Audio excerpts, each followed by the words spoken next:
Hi there, in this video I'm going to be giving a gift guide for the miniature hobby enthusiast.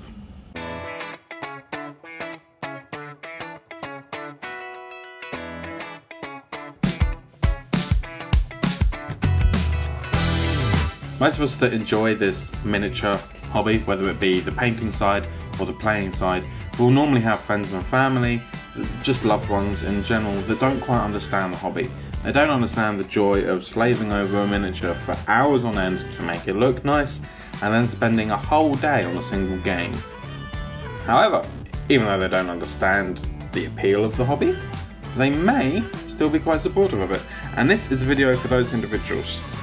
In this video I'm supplying 7 suggestions on things that I think you can get your hobby mad loved one if you don't want to interfere with the hobby too much. For example, you may be worried about buying the miniatures that are outside of the armies that they collect, or just outside of the game they collect. So the things that I'm suggesting in this video are universally useful. After all, you don't want to make the mistake of buying your brother a load of dwarves when they actually play Space Marines.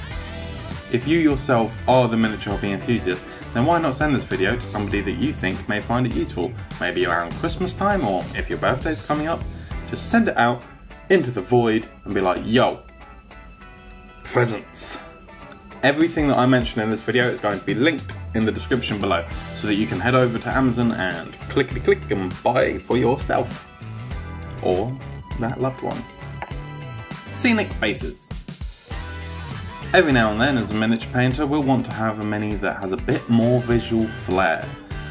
An easy way to instantly make a unit stand out is with a special base. It is this exact concept that supplies our first gift suggestion. Citadel offer boxes of pre-sculpted decorative bases for both their fantasy game Age of Sigmar and their sci-fi game Warhammer 40,000.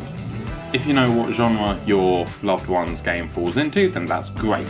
You can get one of the base sets from that range. However, if you're not sure what game they do play, I would say one of the Shattered Dominion boxes is a safe bet.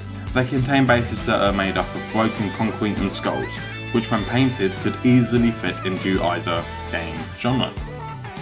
Basing materials.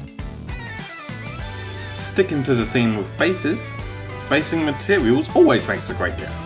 Last Christmas my sister gave me a selection of around 15 different little bags that she found online. These bags have given me a great range of materials to be used in basing my miniatures. You can get anything from bags of fine sand to selections of grass tufts. They're also more obscure things that you may not necessarily think of as being part of the miniature painting hobby. Kind of like cork coasters. However, these things are easy to break apart and supply a great texture that when painted can mimic slabs of tarmac or rocks for any minis to stand on. Glue. Now that you know that your loved one has loads of hobby basing materials ready, we need something to stick them down. There are a few things in this mini painting hobby that you can never have enough of, and one of those things is glue. There are 3 main types of glue that the average hobby enthusiast will use. Those are super glue, plastic glue and PVA glue. Each have their own place in the hobby, and it is always great to have some of each on hand at all times. Primer. Another thing that we can't have too much of is primer. I can't tell you the number of times that I've gone to my local hobby store, bought up some beautiful miniatures, got back, build them all excited, only to realise I don't have any cans of primer left, and I should have bought them whilst I was at the store. Therefore, I'm unable to actually paint my minis for a while. Primer is a paint that you spray your models with before painting, to help the paints adhere to the models. Normal acrylic paints don't stick to the plastic all that well, but the primer does. Therefore, it creates kind of a canvas to paint on.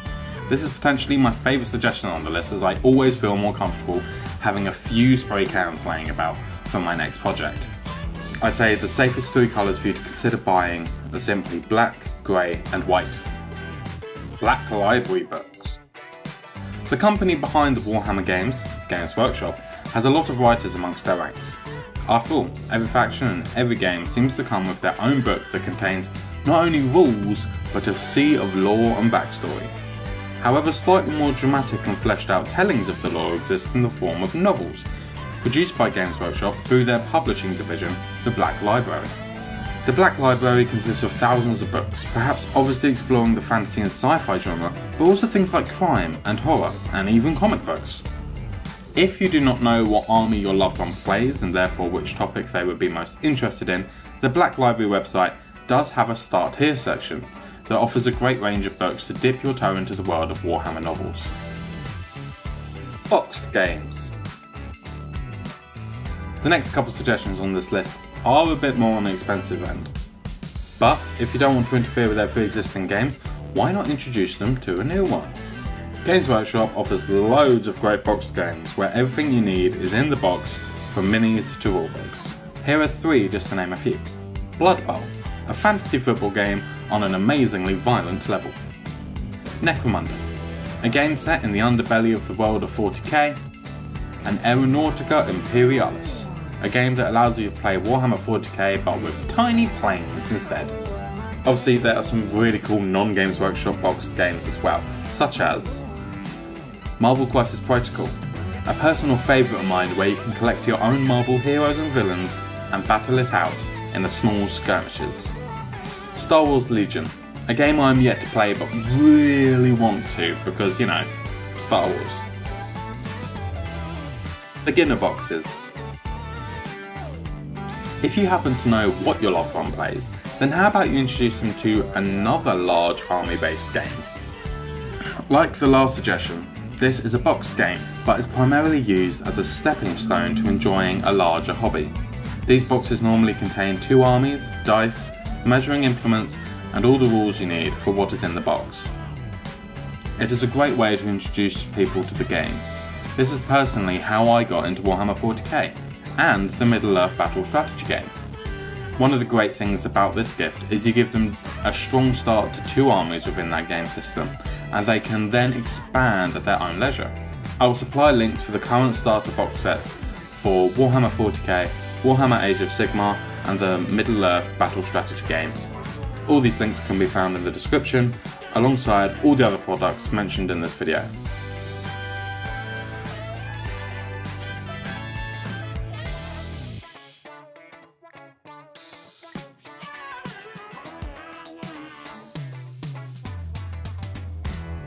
So that's it. That's my 7 suggestions for buying for a miniature hobby enthusiast if you have no idea what's going on.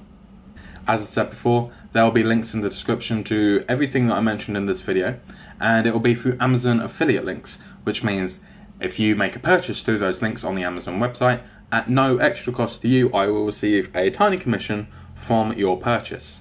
As always, I really hope you enjoyed this video. If you did, please give it a thumbs up and consider subscribing to see more content that I post near on weekly. Also leave a comment down below on what you'd like to see me do in the future, or just anything that you had thoughts on about this video. Maybe suggestions of your own, that'd be great. I love having a conversation with you guys down in the comments. And also make sure to share this video with people that you think will find it useful. If you've got a gift giving thingy coming up soon, maybe share this to people that it'll be relevant to. But until next time, thank you, and I shall see you later.